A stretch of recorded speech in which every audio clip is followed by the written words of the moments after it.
Hi, welcome to our new segment of Milk and Honey Podcast. Yay!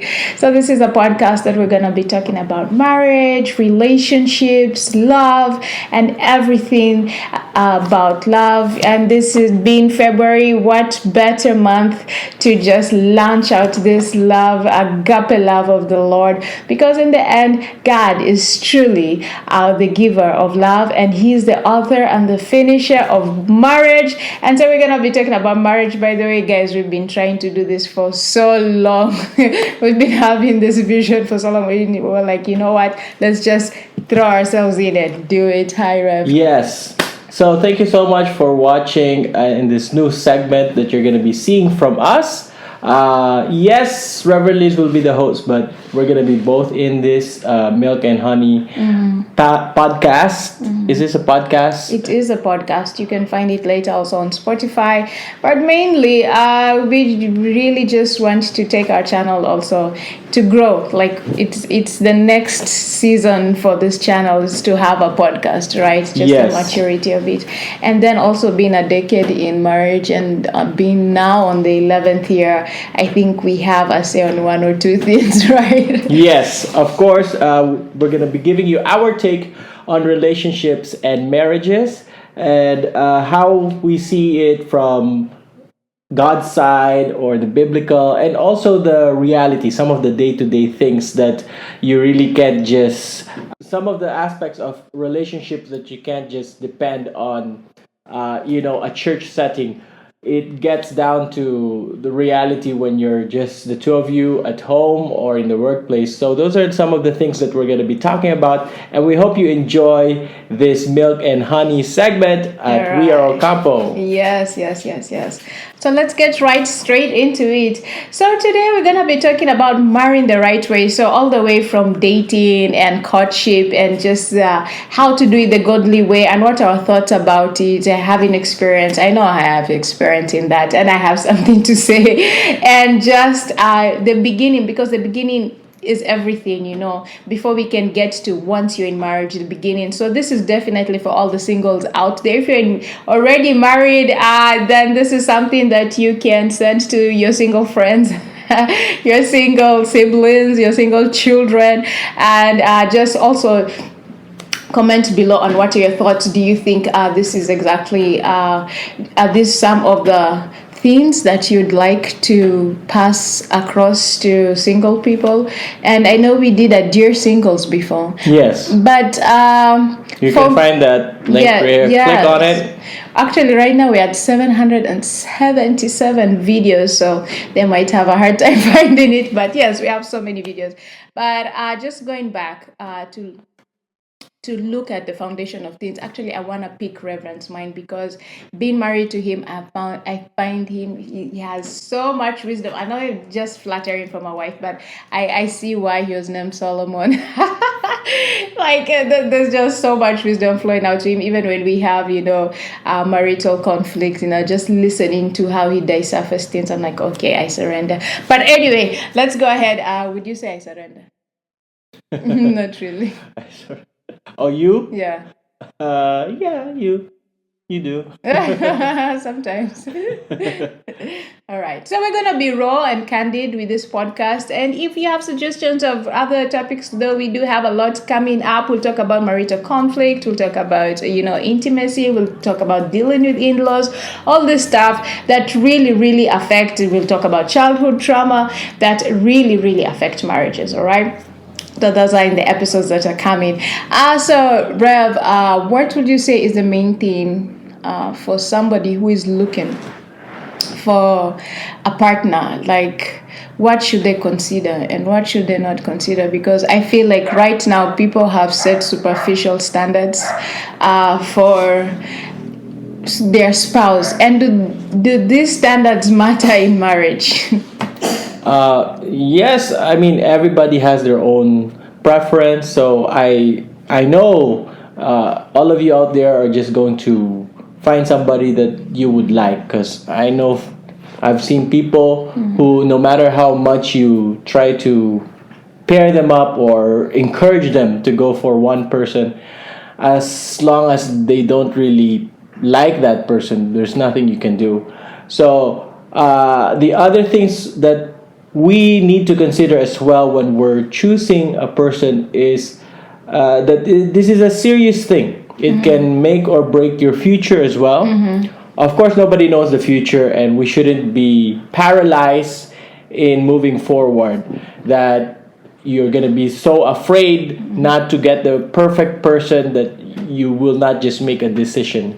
No, that's not my point, but it's a very important decision. And one thing I would say at the outset is Proverbs chapter 22 verse 24 says that we should not go or be friends with an angry person, somebody who is has a temper that is not yet addressed. I'm not saying that just because somebody has a temper issue that we should already count them out, but that's one thing that will affect your marriage, because on the So outside, you're looking at or you're already into the red flags of what yeah, you're a looking red about. flag. Yes, I remember you told me your father was counseling you about somebody relating to temper. Oh yeah, my father has this thing that he used to he say that don't marry somebody until you've seen them at their worst. When they are completely angry, and then you ask yourself, can I live with that? Yes, so that's a good question that your father asked you. You need to ask yourself, can you live with this person? Because everybody gets angry. It's Yes. just a matter of how does somebody get angry. Some people get angry and keep quiet, like for 2 weeks, 3 weeks, 1 month. So are we gonna keep up with that silence? Yeah, I know passive people. aggressive, Yes, yeah. I know people keep quiet with their spouse for 2 months. and that will really gnaw away at your relationship, and it's going to be so detrimental to the marriage. So yeah, that's a good tip. When you're just getting to know somebody, when you're dating, I assume, or you're weighing your options, try to observe. I hope you don't provoke them to anger, but just be around and ask around how they are when they're really angry. Of course, everybody has. I'm sure something will come up Yeah, to make of course. Yeah. Yes, you don't have to invent things or push them to the edge. But it's so important to keep that in mind, that you don't end up with a person who has no control over their anger issues, that it can even be violent, lead to violence, or even let's say for the ladies, they're not violent, although ladies can also become violent, but even just being quarrelsome, I believe ladies in this generation are the most violent. Yeah, so watch out for that. Men are just not talking up. Because people think, when you get married, after the wedding day, all of those baggage are left. No, they all come with you to the marriage. You carry them. All your unresolved issues are gonna be there with you. So if somebody's a womanizer or a man eater, God forbid, the wedding day doesn't change that, unless, of course, it's good that you make a resolution or a commitment, a promise to yourself that you're turning a new leaf. But until that is dealt with, until that is put at the feet of Jesus, to be surrendered to the Lord for the work of the Holy Spirit to really change the person, then those things will still be present with you, and it will really be a negative effect on your marriage. So we stop excusing red flags. So if I would advise young ladies today, especially ladies in church, for me it would be, let's stop friend zoning those those men of God. That there are people that that have pursued you, and then you put them on the friend zone based on how they look and chemistry. That only those two things. I know so many people I know many ladies who the guy is spirit filled, he's doing well, he's good, you can deal with his anger issues, but they have friend zoned him based on the fact that I don't think I'll have chemistry with him. I think that is so minute of a detail in marriage that you'll find out 6 months later that guy could even completely change, or the lady, even it goes also for men, like, okay, I think she's on the huge side. So I want a lady who is like this. All those details in marriage don't matter. They don't matter because all those things change. They change.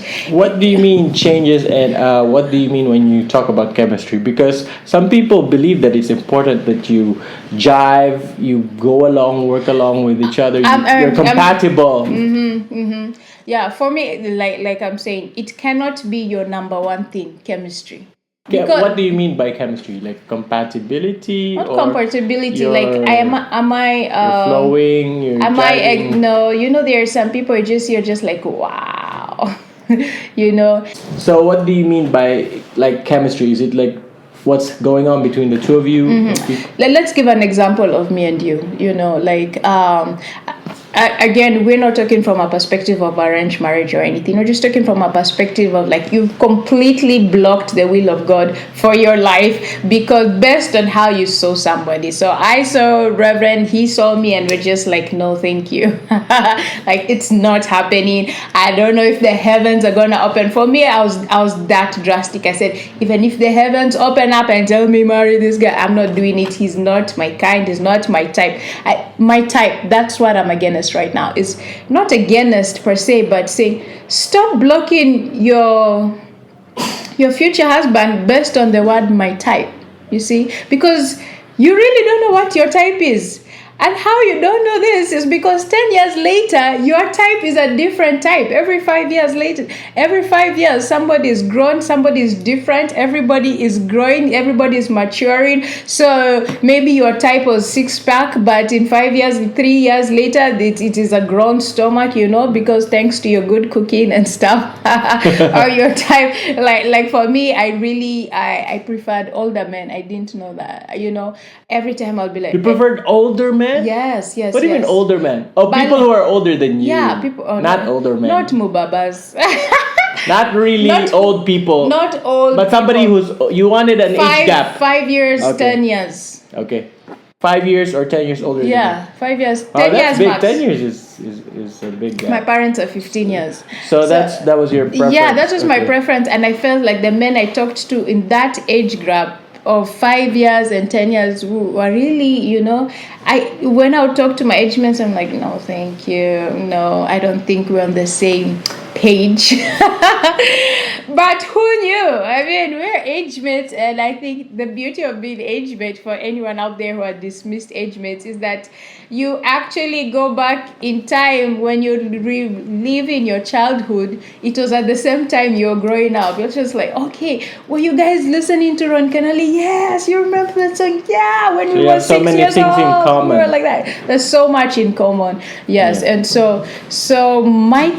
So your point of my type, and I think yes, that's true. You shouldn't get out of God's will just because of your preference is not being met. Man makes a plan and God laughs. But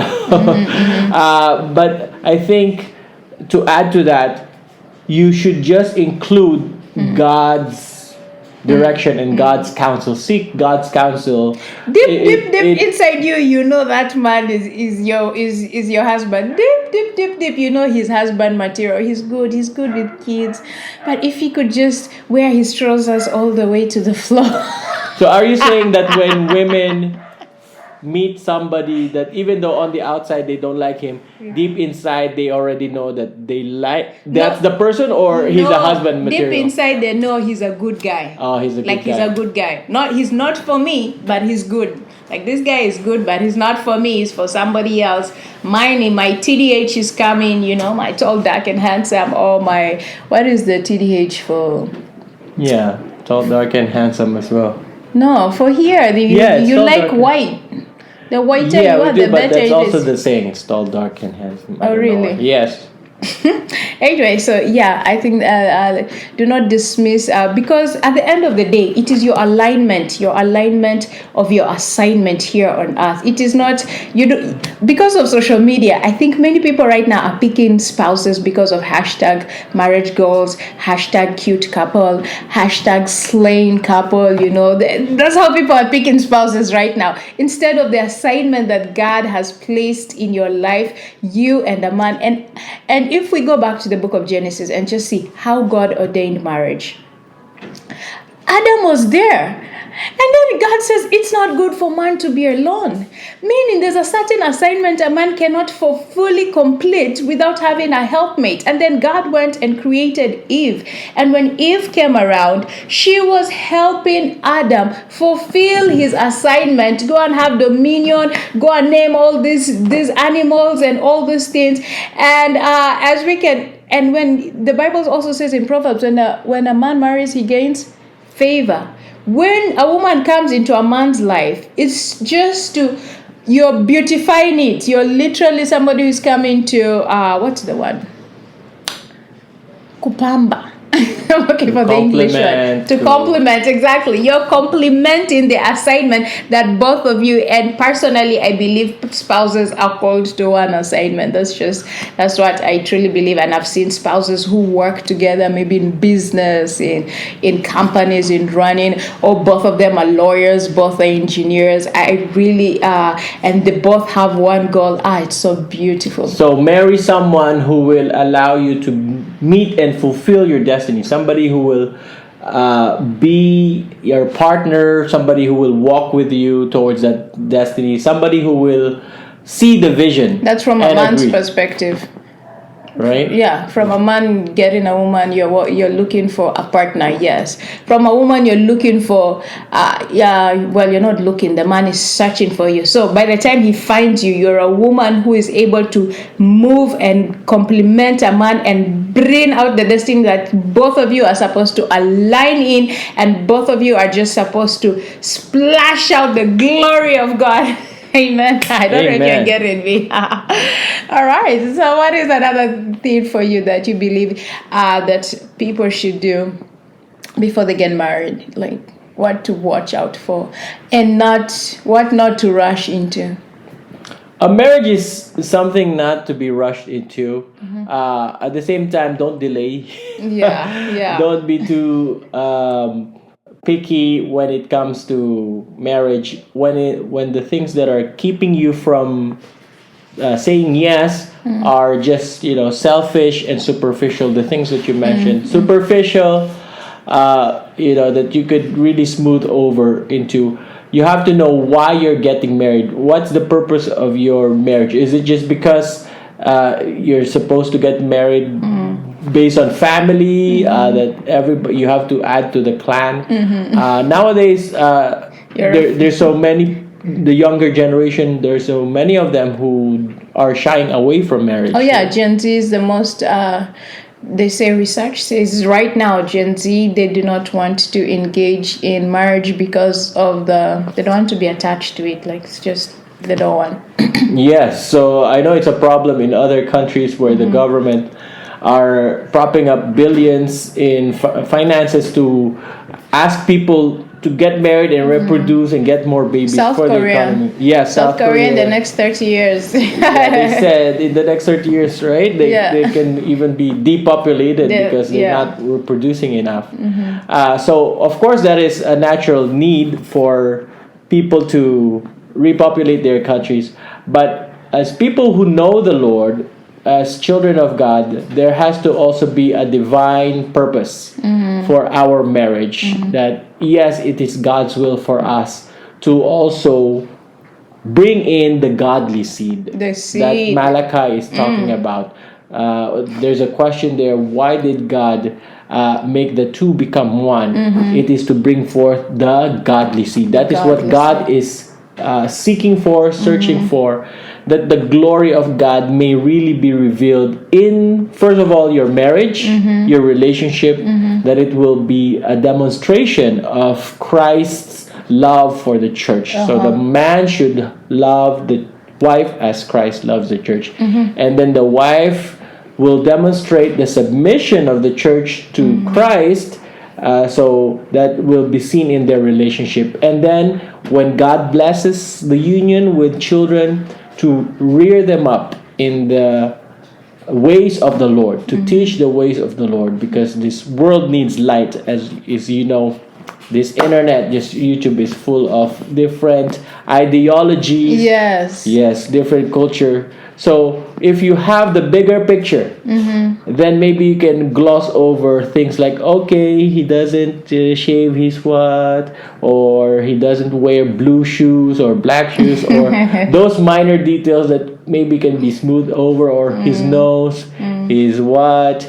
Although it's important to choose a physical feature, because I've heard somebody said that you can change somebody's mannerisms, but you can't change their face. You cannot change their face. So, look for somebody who's beautiful, who's handsome. But my grandma says that nobody is ugly. So Nobody is. Everybody is And precious. how did we get accustomed to each other's face? Because for sure, I mean, you were not the kind of face that I would perceive in my mind as handsome. But I don't know how. So sure, that wasn't handsome for you. No, you weren't. Honestly, you weren't. Because I just took a look at your Facebook profile. I was like, no, thank you. I just went with looks. And We're getting a little too honest here. Yeah. But being sincere enough is that over the years, I'm looking at you, I'm like, there's nobody in this whole Philippines who is more handsome than my husband. Like, name me that one person. Like, in my eyes. Like, I haven't seen, and I've truly looked, every time I look, I'm like, I have a handsome man. But I never saw that before. You didn't see, so you married someone who wasn't handsome. In my eyes, yes. This is what I'm saying. So you can follow Reverend Liz. You can marry someone who you don't think is handsome, or who you don't think is beautiful. Imagine you can change. And I think the opposite is true. Somebody you married that was handsome, and over the years he's just looking disgusting to you. I have seen people that are like, maybe that's to your eyes, but not to the spouse. To the spouse, not to my eyes. I'm hearing from the spouses. By the way, guys, we've been counseling so many marriages. We were thrown into the fire once we got married. We were put to the pastors of the young couples back in Kenya. And when we came here, when we began Formation Church, we also began couples. So not necessarily all the advice will be given here is from us, but also just from being able to cultivate it from other different couples and listening, and also learning and going through our personal growth. Because getting here hasn't been easy, but we thank God that we are here. Okay, so choosing somebody, yes, it's advisable to choose someone, with good looks. But that should not be your main. Yes, that should not be your main, because the person who said that you can change somebody's mannerism, but that's not how they look, said that those are gonna be, your children, good genes. Oh yeah. They say, marry a man who you wouldn't mind your son looking like. Yeah. Okay, that's on the surface, superficial. That was a superficial. But between that and character, of course, character always wins. And then, if you are really sensitive to the Spirit of God, to God's direction, He cannot withhold His direction, His wisdom. He will give you that wisdom so that you don't have any guesswork. Oh, should I marry this guy, Tony, George, or David, or Bob, or Elmer, or I don't know, ladies' names. Jane, Rose, Mary, Lily, whoever. It's best to always marry the person that God has intended for you. And there is somebody that God has created. Which brings me to my next question. So we might have many single ladies listening to this, and our inbox, by the way, on TikTok and Facebook, for some reason, when they see their arranged marriage, I think that's what we do. We arrange marriages for people. And so many ladies are out there asking that. I have been praying to God and wondering, when is Prince Charming coming? And is there a shortage of men of God, or what is going on? What would you say to these ladies who are waiting for God to really manifest His husband? Yeah, there might be a shortage in the sense that more people are now drawn to the world. People are backsliding and they're compromising because it's easier, it's more convenient to live the worldly lifestyle and to walk in purity. It's so difficult to walk in purity with pornography everywhere and media, social media, and the kind of things that we have around us. So in a sense, there may be a shortage that they're experiencing, but there is enough. There are remnants. And again, for the person who's asking, is there somebody for me? Yes, God has set apart the perfect person for you. He might not be perfect, but he's the perfect person for you. And God is going to mold the both of you together. Don't expect to find somebody who's already made, who's already perfect. Yes. There's the only one perfect person is Jesus. Missing. They're looking for ready-made husbands, but maybe you are the one who is gonna make him. Yes, this is true. one thing I truly believe is that there is somebody for you. God is divine. I mean, he's divine, and he knows you. You're his child. We all know our children. Imagine how much more God. And he says his plans for you are great. His plans are amazing. So even in marriage, even in this beautiful thing that he calls marriage, and sometimes we are the causes of our own delay because you are not yet wife material. You're not yet husband material. So look into your life and ask, what is it, Lord, that is hindering me from going to this next stage in my life? And maybe it is the way you do things. You never know. I remember when we finished Bible school, we were 19, 20. Everybody was getting married. Everyone. We used to say a ring by spring in CFNI Christ for the Nations in Dallas, Texas. And everyone was, in fact, all my classmates right now, their kids are so big. I'm the only one with 9-year-olds here, and they have teenagers. Wow. I know. And I kept wondering, why am I so delayed? Like, where is this man? Where were you? Where were you? So, but anyway, my point. Halfway around the world. My point is this. I don't believe I was ready for marriage at 19 or 20. I don't believe. I know I was not ready. I was not ready. I didn't even. I was not, because after Bible school is when I came back home, back to Kenya. Is when my mom now started becoming strict about me learning how to cook, learning how to manage the home and everything. And so these are the things. Even mentally, I think I had to go through that season of singleness, of serving God when I was single. No matter what, it really prepared me for marriage, because we would spend prayer camps, prayer camps, not sleeping.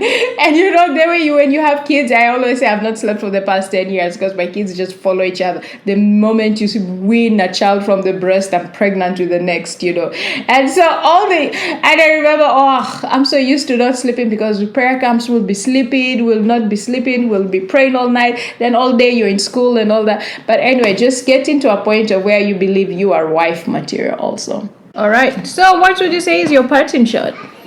My parting shot is, thank you all for watching again. And yes, if you're out there looking for your spouse, your husband, your wife, don't give up hope, and just seek guidance from the Lord.